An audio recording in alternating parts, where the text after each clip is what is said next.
குறும்பர் பழங்குடியினர் பூமியின் நிலப்பரப்பிலிருந்து சுமார் 7350 அடி உயரத்தில் அமைந்துள்ள உதகமண்டலத்திலும் அதனை சுற்றியுள்ள மலைத்தொடர்களிலும் வசிக்கும் பழங்குடியினர் குறும்பர் பழங்குடியினர் ஆவர். உதகமண்டல ரயில் நிலையத்திலிருந்து சுமார் 9 கிலோமீட்டர் தொலைவில் அமைந்துள்ள TRC என்னும் பழங்குடியினர் ஆராய்ச்சி மையத்திற்கு நானும் என் குழுவினரும் நேரடியாக சென்று சேகரித்த தகவல்கள் மூலம் உருவாக்கிய ஆவணம் இது. பிரியதர்ஷினி, நான் குருமா கம்யூனிட்டி பீப்புள். எங்கள் குருமா எடுத்துட்டிங்கன்னா முள்ளு குருமா, ஆளு குருமா, பெட்ட குருமான்னு சொல்லி அதில் பிரிவு இருக்குது. நான் வந்து அதில் பெட்ட குருமாவை எடுத்துட்டிங்கன்னா அதில் சப் குரூப் இருக்குது. அதை வந்துட்டு நாங்கள் என்ன சொல்லுவோம்னா நாடு மக்கு அப்படின்னு சொல்லுவோம். அதில் நான் வந்து நிம்மல் நாடு மக்கி அந்த இதில் நான் வருவேன். நாங்கள் வந்து அதிகமாக கிழங்கு தான் சாப்பிடுவோம். காட்டு கிழங்கு இப்போவும் அதை தான் சொல்லுவாங்க. எனக்கு தெரிஞ்சதில் ஒரே ஒரு கிழங்கு நூர்தான் கிழங்குன்னு சொல்லுவாங்க. இருக்கும், நீட்டமாக இருக்கும். அதை தான் சாப்பிடுவாங்க. முதுமலையில் தான் இருக்காங்க, ஃபுல்லாக ஃபாரஸ்ட் ஏரியா. அங்கே வந்து என்ன கிடைக்குதோ இயற்கையாக என்ன கிடைக்குதோ அதை எடுத்து சாப்பிடுவாங்க. இப்போ சீசனுக்கு நவப்பழம் ஆகும், அப்புறம் தேன் கிடைக்கும், அப்புறம் ரேஷன் கடையில் கொடுக்குற அரிசியை வந்து யூஸ் பண்ணிக்குவாங்க. அப்புறம் ராகி கடையிலேருந்து வாங்கி அரைச்சி அவங்க யூஸ் பண்ணிக்குவாங்க. அப்புறம் கோதுமை அந்த மாதிரி எல்லாத்தையும் இது பண்ணுவாங்க. ஆனால் வந்து ராகி இப்போவும் அதிகமாக விரும்பி சாப்பிடுவாங்க. அந்த ஆற்று மீன் இல்லைன்னா ஆற்றுல வந்து சுருளிக்கீரைன்னு சொல்லி ஒன்று இருக்குது. அதை பிடுங்கிட்டு வந்துட்டு அதோட செஞ்சு சாப்பிடுது. அந்த மாதிரி எங்கள் வீடு வந்து மூங்கில வந்து பின்னி அதுக்கு மேலே மண்ணு பூசி தான் நாங்கள் வாழ்ந்துட்டு இருந்தோம். இப்போ வரைக்கும் நிறைய ஃபேமிலி அப்படி தான் இருக்குது. ஒருத்தங்க என்ன பண்ணுவாங்கன்னா மூங்கில அப்படியே தட்டை மாதிரி அப்படியே கொத்திட்டு அதை வந்து அப்படியே சேர்த்தி வச்சு ஆணி அடித்து அதுலேயும் வாழ்கிறவங்க இப்போவும் இருக்காங்க. ஆனால் இப்போ வந்து கவர்மெண்ட்டில் வீடு கட்டி தரனால இப்போ கொஞ்சம் மாறிட்டு வருது ஏரியாவை. இல்லைன்னா நீங்கள் எங்கள் ஏரியாக்குள்ளே வந்தீங்கன்னா ஃபுல்லாகவே அதே மாதிரி தான் இருக்கும். மூங்கில்ல ஃபுல்லாக மண் அடிச்சு தான் இருப்பாங்க. எங்கள் கம்யூனிட்டி பீப்புள்ஸ் பார்த்திங்கன்னா ஒரே மாதிரி தான் ட்ரெஸ் பண்ணுவாங்க. அவங்க வந்து இங்கேருந்து புடவை கட்டுற மாதிரி இது பண்ணி அதுக்கு மேலே ஒயிட் கலர் ஷால் வந்து போத்திக்குவாங்க. அவங்க வந்து எந்த ஃபங்க்ஷன் ஆனாலும் சரி அந்த மாதிரி தான் இருப்பாங்க. பெட்ட குருமாவை எடுத்துக்கிட்டிங்கன்னா அவங்க வந்து அந்த சப் குரூப் இருக்கிற மாதிரி அவங்க வந்து ஒவ்வொரு குலதெய்வம் அவங்களுக்கு வந்து வரும். இப்போ வந்து அவங்க முக்கியமாக வழிபடுற குலதெய்வம்னு சொல்கிறதுக்கு மாரியம்மா, அப்புறம் பொம்மை தேவர், அப்புறம் சிவனை, இவங்க 3 பேரை தான் அதிகமாக வழிபடுவாங்க. அப்புறம் கோவில் திருவிழான்னு வந்துருச்சுன்னா இந்த 3 கோவிலுக்கு கண்டிப்பாக போயிடுவாங்க. ராத்திரி அப்புறம் பகல் ஃபுல்லாக அவங்க எங்களுக்குன்னு ஒரு கல்ச்சரல் டான்ஸ் இருக்குது, அதை தான் ஆடுவாங்க. ஜென்ஸுக்கு தனியாக, லேடிஸ்க்கு தனியாக. அப்புறம் எங்களுக்குன்னு பாட்டும் இருக்குது, அந்த பாட்டை பாடிட்டு ஆடுவாங்க. அவங்க வந்து வயசுக்கு வந்துட்டாங்கன்னா அதை வந்து வெளியே தெரியப்படுத்த மாட்டாங்க. அதை வந்து ரொம்ப இதாக தான் வச்சுக்குவாங்க. வயசுக்கு வந்துட்டாங்கன்னா பொண்ணுங்க அதுக்கு முன்னாடி அப்பாங்க கிட்ட பேசிட்டு இருந்தாங்கன்னா வயசுக்கு வந்ததுக்கு அப்புறம் அது வந்து கொஞ்சம் நிறுத்தணும். எப்படின்னா கொஞ்சம் அப்பா இங்கே இருந்தாங்கன்னா அவங்களுக்கு ஒரு மரியாதை கொடுக்குற மாதிரி அந்த இடத்துல நாங்கள் நிற்கக்கூடாது, கொஞ்சம் விலகி போயிடணும்.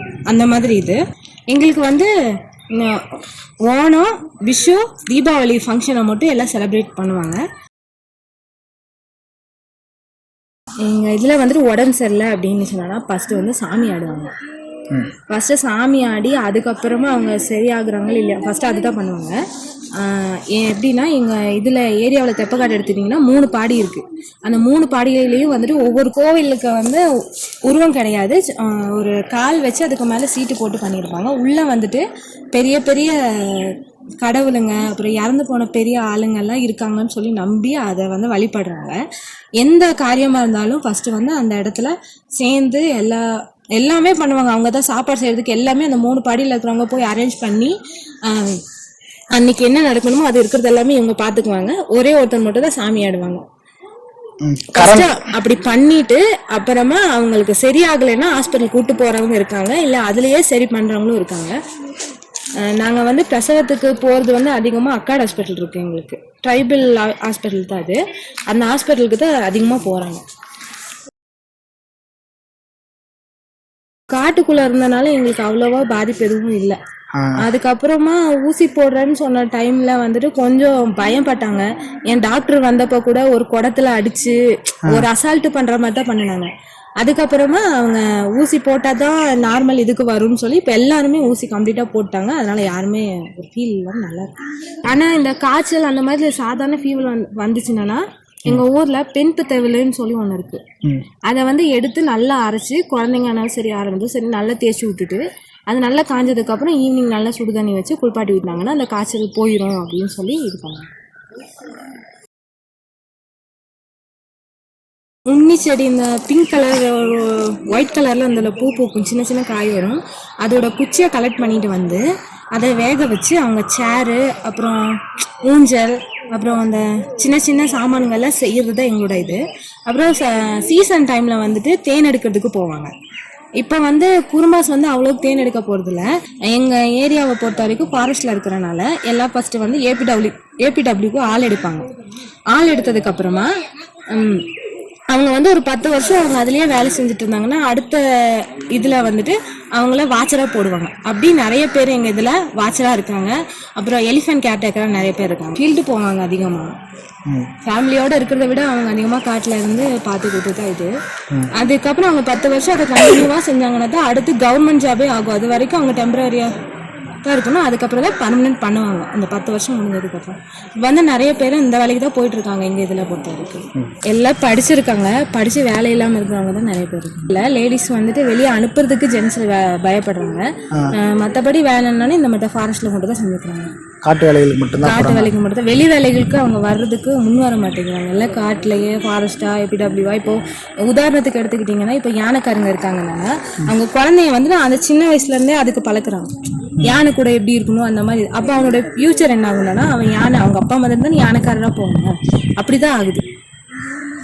எனக்கு தெரிஞ்ச அளவுக்கு 2-3 பசங்க 10th கூட போகலாம், 9th டிஸ்கண்டினியூல எல்லாம் யானை வேலைக்கு போயிட்டாங்க. இந்த வேலை இருக்குது, நான் இங்கே படிப்பை நிப்பாட்டினாலும் இந்த வேலையில் நான் போய் சேர்ந்தாலும் இத்தனை வருஷம் முடிஞ்சதுக்கப்புறம் எனக்கு அதில் வேலை கன்ஃபார்ம்னு சொல்கிறனால தான் அவங்க அப்படி பண்ணுறாங்க. அப்போ அதில் ஏதாவது நீங்கள் இவ்வளோ படிச்சுருந்தீங்கன்னா தான் நான் இந்த வேலைக்கே சேர்த்திக்குவேன்னு சொன்னாங்கன்னா அது கொஞ்சம் நல்லாயிருக்கும். எங்கள் குறும்பாசை பெட்ட குறும்பாசை எடுத்துக்கிட்டிங்கன்னா அவங்க வந்துட்டு இந்த சைடு யானைகளை வளர்த்துறாங்க. அவங்க வந்துட்டு அவங்க அந்த யானை கூட பேசுகிற அளவுக்கு அவங்களுக்கு அந்த ஒரு டேலண்ட் இருக்குது. அதனால எவ்வளோ பெரிய காட்டு யானையை கொண்டு வந்து கொடுத்தாலும் அவங்க வந்துட்டு வளர்த்துற யானையாக அவங்க அந்த லாங்குவேஜ் பேசி மாற்றிடுவாங்க. ஆனால் அந்த யானைங்க வர டைமில் நாங்கள் எந்த தொந்தரவும் பண்ணாதனால அதுங்க வந்து எங்களை இது வரைக்கும் எதுவும் பண்ணதில்லை. அந்த காட்டுக்குள்ளாரியே இருக்கும். இந்த வரைக்கும் எங்களை யாரையுமே புலியோ சிறுத்தையோ எதுவும் அடித்தது கிடையாது. ஆனால் அங்கே மானை பிடிக்கும், அது இதெல்லாம் பண்ணும், மற்றபடி எதுவும் இல்லை. அதே மாதிரி பார்த்தீங்கன்னா தேவசோலை சைட்லலாம் போயிட்டு மனுஷங்களெல்லாம் வேட்டையாடி இருக்கு. ஆனால் இது வரைக்கும் எங்கள் காரைக்குடி சைடில் ஒரு புலியோ யானையோ ஒருத்தவங்களை அடித்து நான் எனக்கு ஞாபகம் தெரிஞ்ச அளவுக்கு நான் கேள்விப்பட்டேன். எங்கள் ஏரியாவில் நான் வந்து காரைக்குடியில் இருக்கேன். தெப்பக்காட்டில் தான் நிறைய பேர் இருக்காங்க எங்கள் குறும்பாஸ் மக்கள். அவங்க வந்துட்டு காரைக்குடிக்கு தெப்பக்காட்டுக்கு ஒரு 3 கிலோமீட்டர் தான் இருக்குது.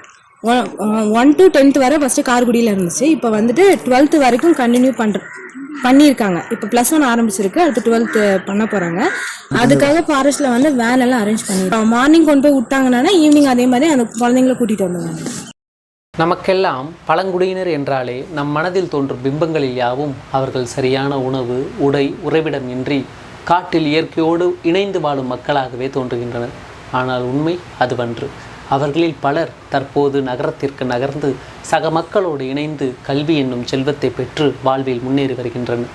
ஆனால் அவர்களில் பலர் சரிவர கல்வி கற்றிருந்தும் அரசு பணிக்கான இடஒதுக்கீட்டு குறைவால் பலருக்கு வேலைவாய்ப்பின்மை என்னும் நிலையே நீடித்து வருகிறது என வருத்தம் தெரிவிக்கின்றனர். இருப்பினும் பழங்குடியினரின் வாழ்க்கை தரம் உயர்வதற்கும் கல்வி என்னும் செல்வம் இன்றியமையாதது.